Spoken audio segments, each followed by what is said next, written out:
po. Sona ng panggulo nyo, palakpakan! Woohoo! Kagaling, no? Walang kapatay-pantay. Ay, walang kapantay-pantay. Ibig sabihin, walang tatalo. Hindi mabibreak ang record. Pangalawa, 2025. Umandar na naman ang Sona. May Sona na naman. Nag-inspeksyon ako at sa naging epekto ng habagat ng bagyong Krising, Dante at Emong. Kitang-kita ko na maraming proyekto para sa flood control ay palpak at bumuho. At yung iba, guni-guni lang. Nagpalakpakan pa si... Naku, Martin, handang ilaglag si BBM. I was the former Speaker of the House of Representatives, but the House of Representatives is only one part of the branch of government. Affidavits are there for us to use. The affidavits are there for us to use, and we will use them. And if they want to recant it, so be it. But it will be in court already. Yes. Magandang hapon muli sa ating mga kasama. Nandito na naman tayo sa Kuya Goods nagbabalik. At syempre kung hindi ka pa nakasubscribe, mag-subscribe ka na at hit mo na rin yung bell para lagi kang updated sa ating mga video. At kung bago ka pa lang sa aking channel, mas maganda mag-subscribe ka na. Marami kang malalaman dito sa programa ni Kuya Goods. Pasadahan na natin ang kasinungalingan ng inyong Pangulo. 2004, way back 2004, ang pangako ng inyong Pangulo ay 5,500 flood control. Ngayon ngayon 2025, nakarang taon, nagsona huli. Nagsona uli ang Pangulo nyo. Ang kanyang sona naman noon, palpak naman daw itong kanyang gobyerno dahil ninakaw daw ng mga nagkakampi-kampihang mga kongresista, kontraktor at mga durobong magnanakaw na mga congressman. Simulan natin pero bago yan, andyan po yung join button. Kung bago ka pa nga lang, di ba sabi ko sa iyo, andyan po yung join button, pumindot ka na. At sa dulo ng ating video, syempre yung shoutout segment natin. Ngayon, ilang issue ba ang papasadahan natin? At bukas, back to normal na naman tayo. Uubusin na naman yung Kaban ng Bayan. Yung 25 million sa trial, 3 beses isang linggo. Paldo, 75 million. Pero bago yan, kung alam nyo yung lumalabas na trending ngayon, ito si Martin, sigurado kay Bombudsman. Dahil baka daw talagang makasuhan. Pero, siyempre, hanggat wala pa kaso, hindi pa tayo agad-agad maniniwala.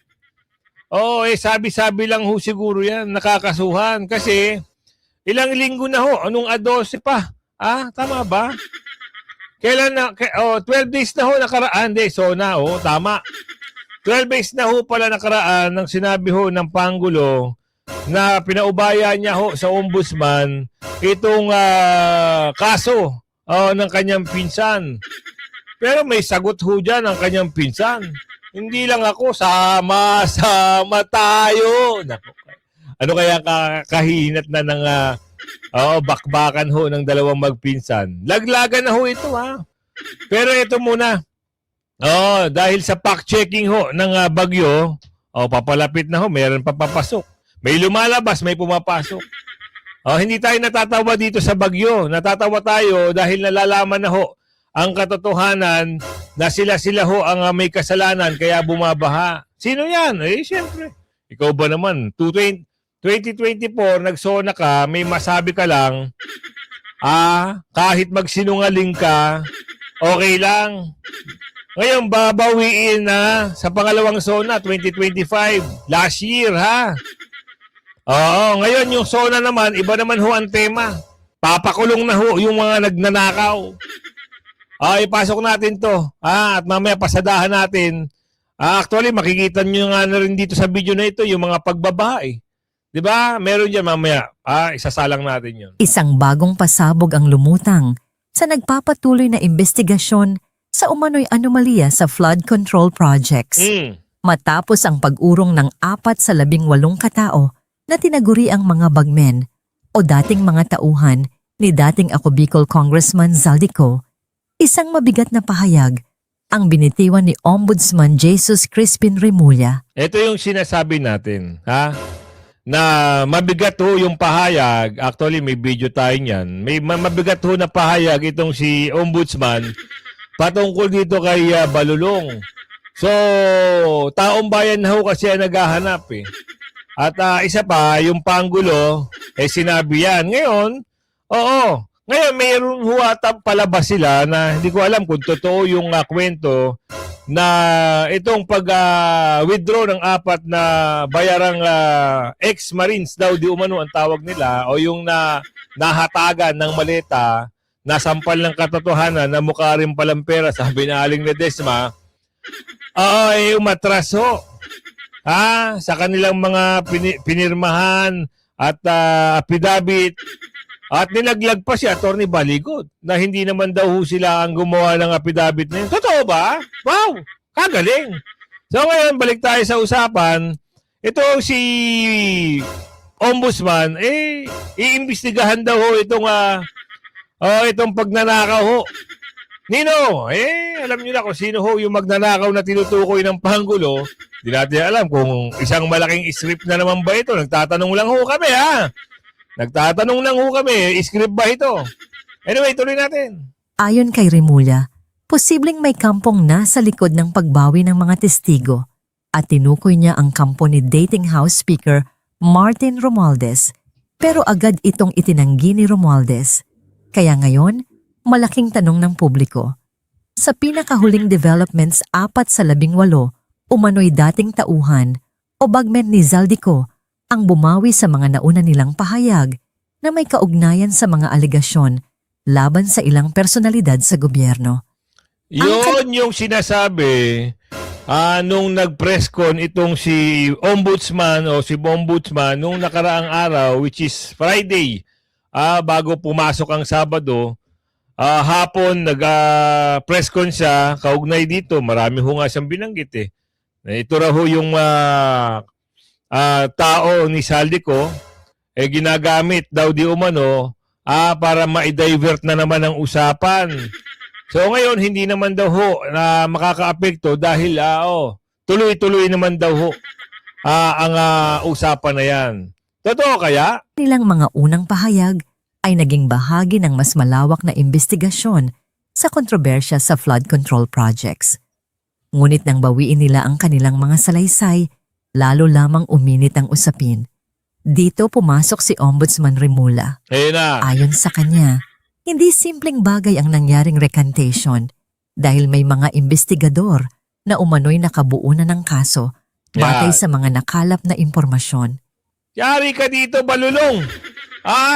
Hindi daw simple. Paktay ka dito. Ngayon, anong sagot mo ngayon sa iyong pinsan? Yari ka dito, kailangan ilaglag mo rin daw dito umuna yung pinsan mo para makabawi ka naman. Diba? Kasi pakukulong ka eh. Sa'yo lahat binibintang dito. Ang usapin dito, sa'yo lahat. Ikaw ho ang mastermind, ang turo dito. Ngayon, kung halimbawa naman talagang hindi mo aaminin, di kanta mo na. Diba? Ganun lang, simplehan mo lang. Isabit mo na kung sino yung mastermind, ha? Iniulat din na sinabi ni Remulla na tila desperado umano ang kampo ni Romualdez na mawala ang mga testigong maaring tumestigo laban sa kanila. Imagine ito ho kasi yung ginagamit ho ng ombudsman. Pinangahawakan ho nila itong affidavit ho ng 14 Marines na lang kasi yung 4 bulok na ho. Bulok na ho kasi pumanig na ho sa kadiliman at nagpabayad daw di umano. Sino ba nagsabi niyan? Isa hong miyembro din ng 18 Marines o 14 Marines na 25 milyones hanggang 22 milyones hanggang 25 milyones ang mapapakinabangan. So napatunayan ngayon ito sagot ni Crispin Remulla dito kay Balulong. Mabigat to ang usapin dito. justice that way. We will not take it sitting down. Lalabanan namin sila hanggang dulo. We will identify them and make sure that they get dropped from the role of attorneys. Naku, yari ka, Balulong. Sir, just like- Yari ka dito. Mabigat ho ang binibitawang salita ng ombudsman ngayon. Kaya nga sabi ko sa'yo, ikanta mo na eh. Diba? Ilaglag mo na yung pinsan mo. Kasi unang-una, ginamit ka, pinakinabangan ka, tapos ngayon, gusto ka ipakulong. Ikanta mo na! Kaysa naman ikaw lang mag-suffer. Play dirty, then you have to face up to the consequences of playing dirty with us. With the Filipino people, hindi lang kami. Taong bayan yan. Sir, last na lang. What is the legal status po of the counter affidavits? Because basically, the way... No. The counter affidavits are there no, for recognition us pala. to use. The affidavits are there for us to use, and we will use them. And if they want to recant it, so be it. But it will be in court already. Balulong, naintindihan mo yung sinabi ng ombudsman. Kahit naman daw mag-recant itong iba, yung mga dokumento ay nasa korte. Paktay ka, diha. Ngayon, ano masasabi mo? Kailangan mo na talagang magsalita. Dahil kung hindi ka magsasalita, sigurado, kulong ang abutin mo. Dito kay ombudsman. Ang problema, gaano ba katotoo? Kaya nga may question mark pa ang taong bayan. Gaano ba katotoo ang pinag-uusapan dito? Kasi, nung una ho nagsalita ang Pangulo ay way back 12 days ago sa kanyang SONA. Kailan ba ang SONA niya? Di ba July 27 ho ata? Tama ba? July 27 ho ang SONA ng Pangulo. Hanggang ngayon, ang kwento, ito pa rin. Sir, does it weaken or strengthen your case against the speaker?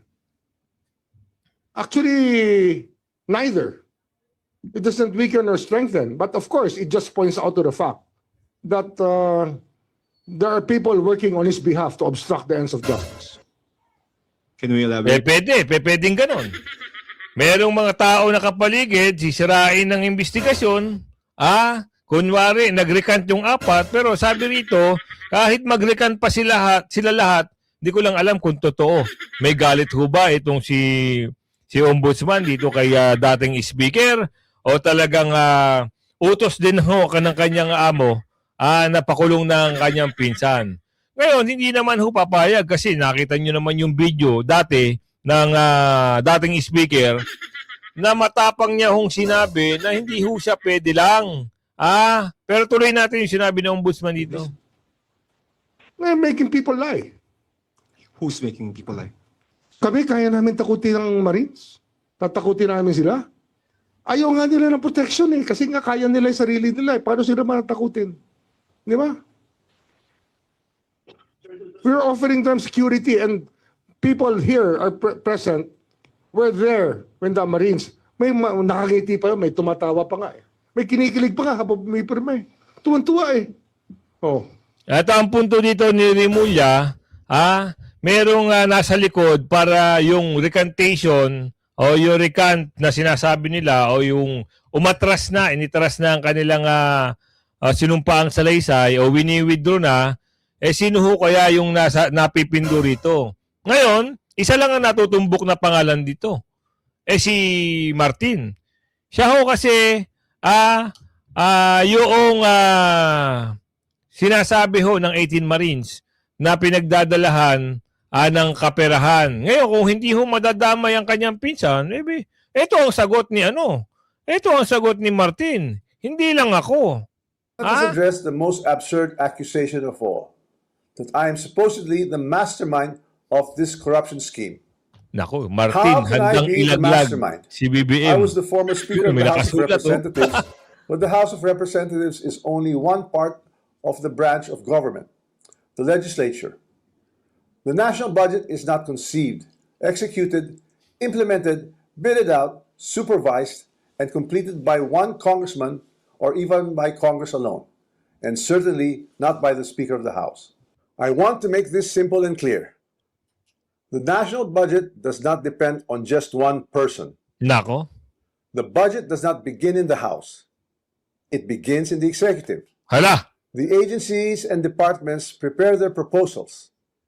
The executive consolidates them into the National Expenditure Program, and that program is then submitted to Congress.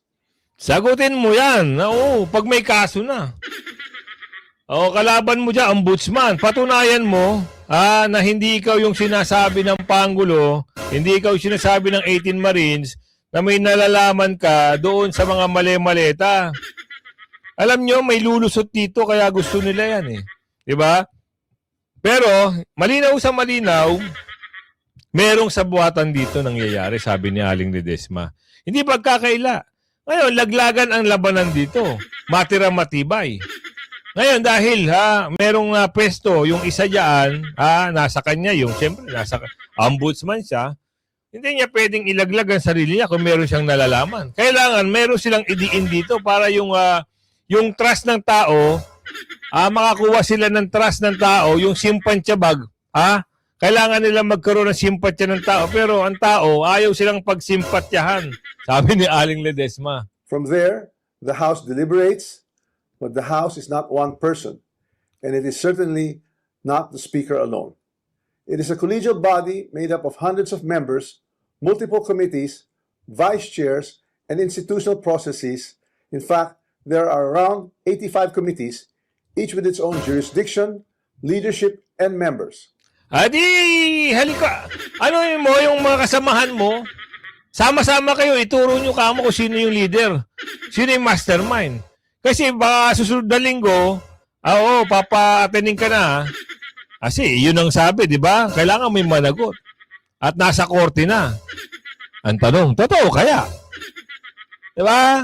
Yun ang malaking katanungan. Totoo ba? Kasi kami, ang tagal ng issue na ito. Hanggang ngayon, parang blanco pa rin si Aling Ledesma dito. Woohoo! No speaker can personally control every committee, much less direct the actions of other branches or government agencies. Ay, ang problema kasi sa'yo, ayan, hindi mo pa sinabi talaga dyan sa video mo na yan. Diba? Ang sinasabi mo, most less, yung kanina, sa committee, most less daw. Ang matutumbok daw dyan, siyempre, kung sino daw yung pinaka-puno. Kung sino ang puno-puno, sabihin mo na. Para tapos na ang usapan. Tapos, magawa ka ng yung dating mga tuwan-tawa sa'yo na dahil kay speaker, may AX, nang dahil kay speaker, may tupad, nang dahil kay speaker, bumaha ng pera, kaso, ngayon, bumabaha. Nang dahil kanino yan?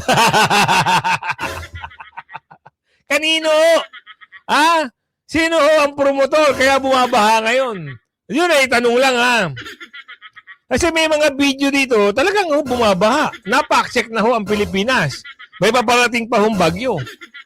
Nang dahil kay speaker ba yan o nang dahil doon sa nag-uutos kay speaker? Nagtatanong lang naman kami. Kami ay simpleng mamayang Pilipino na gusto naming malaman kung ano ba ang nangyari sa pondo ng flood control. Nang dahil kay speaker, meron tayong baha. Nagtatanong lang kami kasi matatapang yung mga yung mga alipores nyo nung nakaraan nung eleksyon nang dahil kay speaker, laging kayong binabanggit.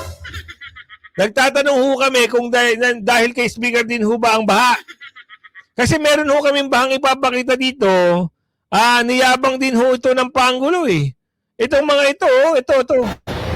Ayan sa Gian Araneta.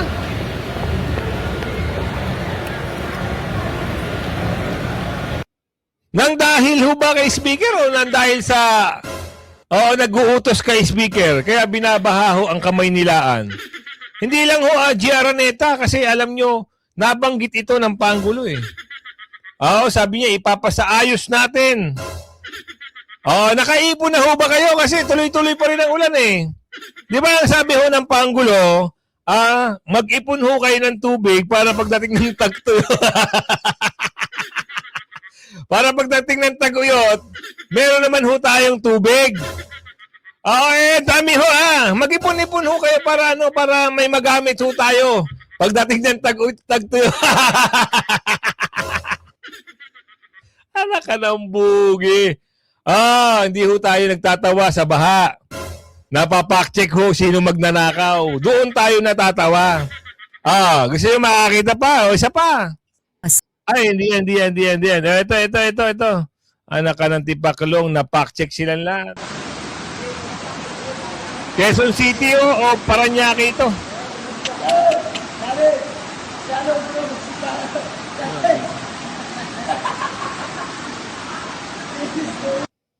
Yan ho ang nagagawa ng dahil.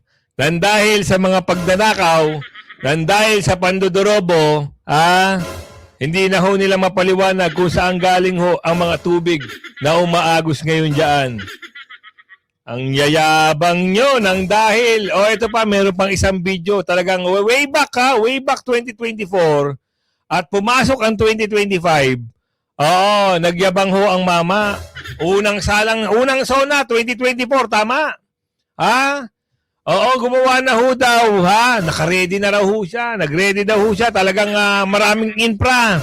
At lalong-lalo na daw, tinutukan niya ho itong usapin ng flood control. Ang yabang ho ng mama dito. Nagpatayo na ho tayo ng 5,500 flood control. Palakpakan! Yan ho ang kanyang binida noong 2024. Ang problema nga lang, pumasok ho ang 2025, palpak daw.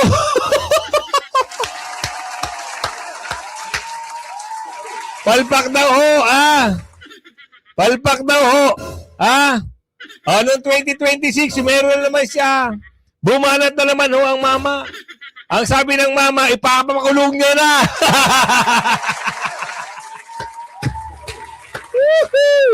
Papakulong niya na. Ang mga kontraktor, ang mga dumorobo, ang mga nagsalbuatan. Yan ay dahil kanino? Turuan na sila, laglagan na ito to the max, Ay, pasok natin. Ang hagupit ng La Nina at mga matinding pag-ulan naman ang ating binabantayan at pinaghahandaan. Mahigit 5,500 flood control project ang natapos na at marami pang iba ang kasalukuyang ginagawa sa buong bansa. Way back 2025 at 2024. SONA ng Pangulo nyo, palakpakan! Woohoo! Kagaling, no? Walang kapatay-pantay. Walang kapantay-pantay. Ibig sabihin, walang tatalo. Hindi mabibreak ang record. Pangalawa, 2025. Umandar na naman ang SONA. May SONA na naman. Nag-inspeksyon ako sa naging epekto ng habagat ng bagyong Krising, Dante at Emong. Kitang-kita ko na maraming proyekto para sa flood control ay palpak at dumuho. At yung iba, guni-guni lang. Nagpalakpakan pa siya.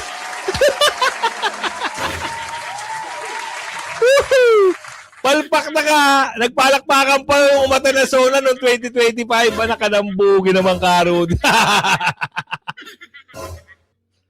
Woohoo! Diba? Palpak na nga ho. Ang SONA, nagpalakpakan pa. Ulitin natin. Nung sinabi nag-inspection daw siya noong 2025. Yung bagyong nakaraan. Yung mga anga-anga naman na mga nanonood dyan, nagpalakpakan. Tuwan-tuwa pa sila. Kahit palpak. Tuloy. At yung iba, guni-guni lang. Huwag na po tayo magkunwari. Alam naman ng buong madla na nagkakaraket sa mga proyekto. Palakpakan na naman! Palakpakan na naman sila! Mga initiative, errata, SOP, for the boys.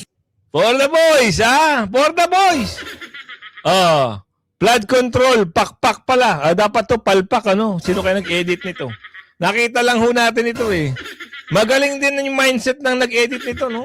Magaling. Nakikita niya yung sitwasyon, No, 2024, palakpakan, flood control. Yes, meron flood control!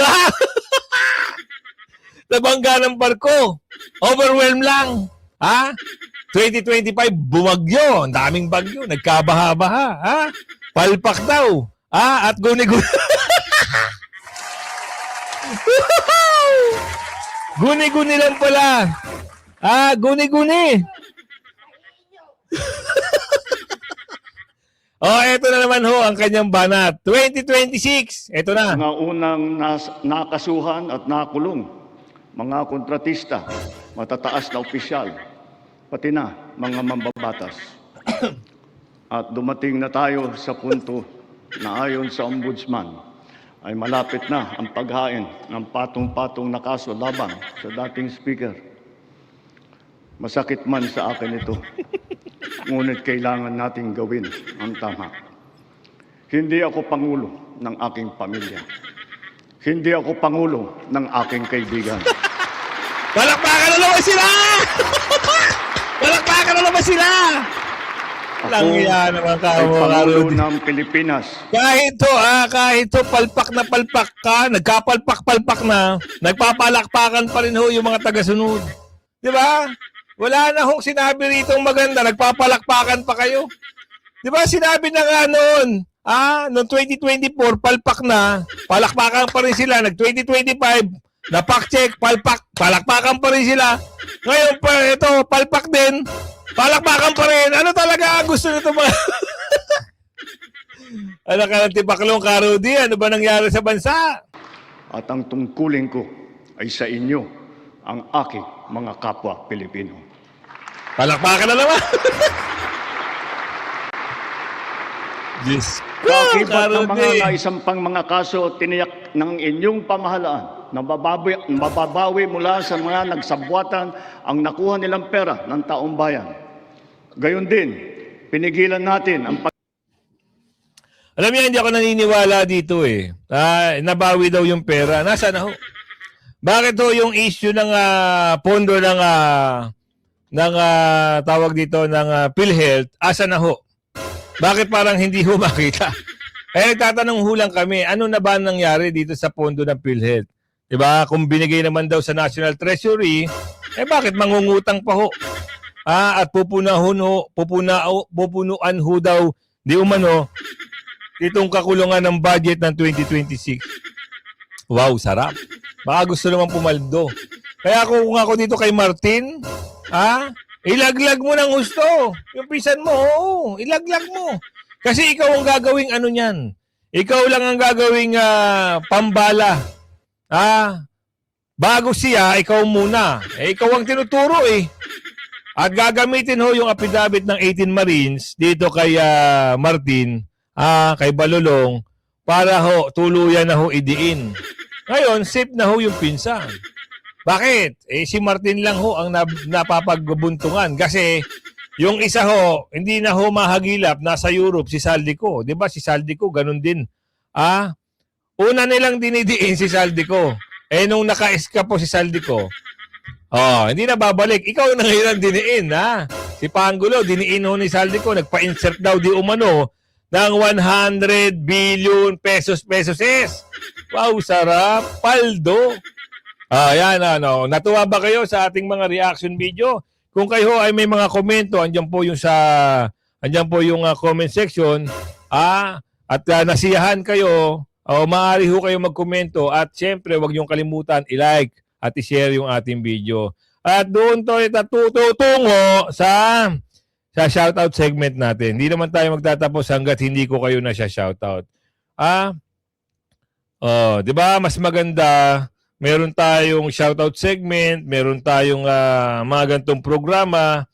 Nasisiyahan ba kayo? Kung kayo ay nasisiyahan, kung bago ka pa lang sa aking channel, andyan po yung subscribe button. Huwag mong kalimutan mag-subscribe, i-bell at i-bell all nyo po para meron kayong notification every day. Yun po ang mahalaga. Sama-sama tayo umaga at gabi. Sa ating YouTube channel. Huwag ko kayong manunood sa ibang platform. Bukod tanging dito lang kayo manood sa programa at dito sa YouTube platform. Kay Ma'am Marciana de la Cruz, shoutout sa iyo, Ma'am. Edmond Negro, shoutout po sa iyo. Sasmel, shoutout po sa iyo. Alberto Puno, shoutout po. Sylvia Ramos, shoutout po sa iyo. Jelaika Chica Loterte, shoutout po sa iyo. Mamalu Survivor Mix Vlog, shoutout po. Maria Teresa Bowman, shoutout po sa iyo, ma'am. Remiter Teresa, shoutout po sa iyo, ha. Sir Arnel Lado, shoutout po, ha. Kapobre 75, shoutout po sa iyo. Joseph Binebesa, shoutout po sa iyo. Raymond Duran, Dante Dublin Bartolaba, shoutout po. Lee Kunanan, ayun, nagbabalik na ho yung mga nakikita ko at nababasa ko dati, ha. Ariel Limino, Eduardo Bobong Mahinay, Majam 1070, Gabi Tadulan, shoutout po sa iyo. Mercy Molina, Elmer Terio Parese Jr., Amara Timberly. Si Ma'am Amara. Shoutout sa iyo ng bonggang-bongga, ha. Shoutout po, Ma'am Amara. At Ma'am Veronica Peralta, shoutout po sa iyo. Daniel Tonggol, shoutout po sa iyo. Madeline Bautista, Emmy Rodriguez, Mike Culayon, shoutout po. Caroline Joy Suan, Ma'am Pasita, special mention ka, ha? Shoutout po sa iyo, ha. Sanji Jane Colas, shoutout po. Shannon 12888, shoutout po sa iyo. Sirka J Matt, shoutout po. Devovic, shoutout po sa iyo. Candice Sharimber, shoutout po. Reynante Mendoza, Ma'am Malu Survivor Mix Vlog again. And Ma'am Darlene Nervino, shoutout po sa iyo. Madeline Bautista again. Ruel Paulino Dumalaroon, Avelin Clet, shoutout po sa inyo. And Janet Sicker. Ayan, ha, kung hindi ko kayo nabanggit, baka ho natabunan ng inyong komento, kaya dagdagan nyo ng pagko-comment. At kita-kita ho tayo, ha. Yan po ang komentaryo at reaction video natin for today's video. Maraming salamat ho. Bye-bye!